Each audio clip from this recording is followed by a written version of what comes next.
दोस्तों 1 फरवरी को 2017 का बजट आने वाला है और उस बजट में रियल एस्टेट सेक्टर के लिए कुछ खास हो सकता है और इस बजट से रियल एस्टेट सेक्टर को क्या कुछ उम्मीदें हैं जिससे कि वो संभल सके और अब फिर से अपनी रफ्तार पकड़ सके। दोस्तों आज आप ये वीडियो देखते रहिए और मैं आपसे इसी के बारे में बात करने वाला हूँ। मैं आपको बताऊंगा कि इस साल बजट में आपके लिए क्या कुछ खास हो सकता है और कैसे आपको फायदा हो सकता है। नमस्कार दोस्तों, प्रॉपर्टी पंडित में एक बार फिर से आपका बहुत बहुत स्वागत है। तो चलिए शुरू करते हैं।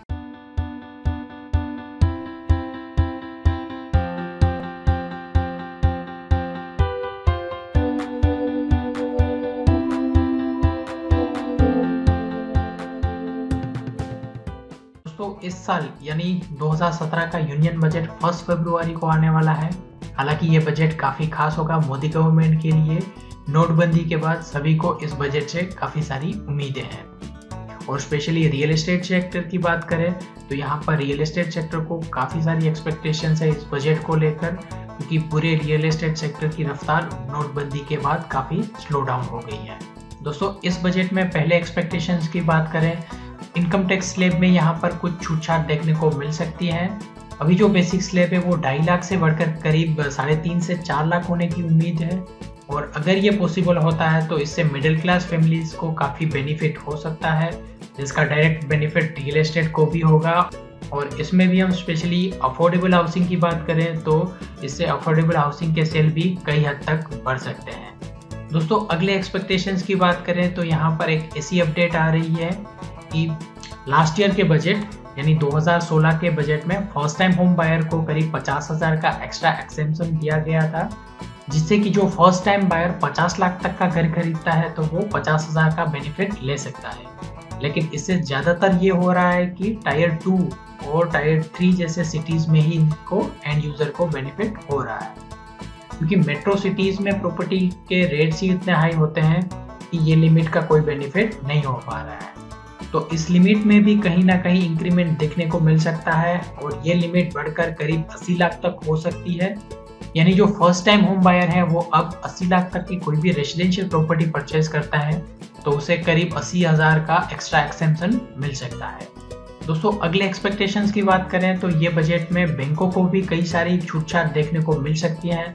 स्पेशली होम लोन की बात करें तो होम लोन के इंटरेस्ट रेट और भी कम होने की उम्मीद है और जो एक फिर से एक अच्छी खबर है रियल एस्टेट सेक्टर के लिए। और साथ ही में टैक्स डिडक्शन लिमिट अब जो 2 लाख है हाउसिंग लोन के लिए, तो यहाँ पर भी इंक्रीमेंट देखने को मिल सकता है और ये लिमिट बढ़कर करीब 2.5 से 3 लाख तक हो सकती है और इसका भी डायरेक्ट बेनिफिट रियल एस्टेट को ही होने वाला है। दोस्तों इस बजट में डेवलपर्स को भी काफ़ी उम्मीदें हैं जीएसटी को लेकर। और जीएसटी की बात करें तो इस बजट में गुड्स एंड सर्विस टैक्स में भी ज़्यादा क्लियरिटी मिल सकती है।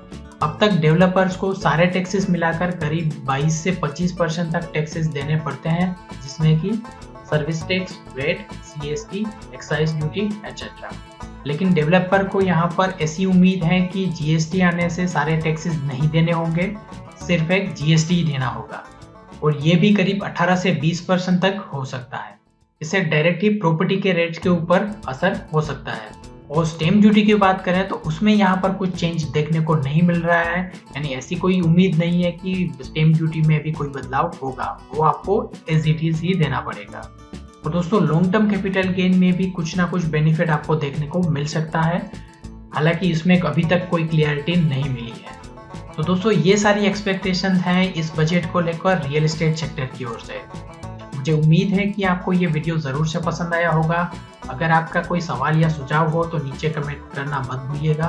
और अगर दोस्तों आपने इस वीडियो को अभी तक लाइक या शेयर नहीं किया है तो लाइक भी कर दीजिए और शेयर भी कर दीजिए और इस चैनल को सब्सक्राइब करना मत भूलिएगा, क्योंकि हम आपके लिए ऐसे ही प्रॉपर्टी अपडेट्स के वीडियोस लेकर आते रहते हैं। Thank you very much. जय हिंद।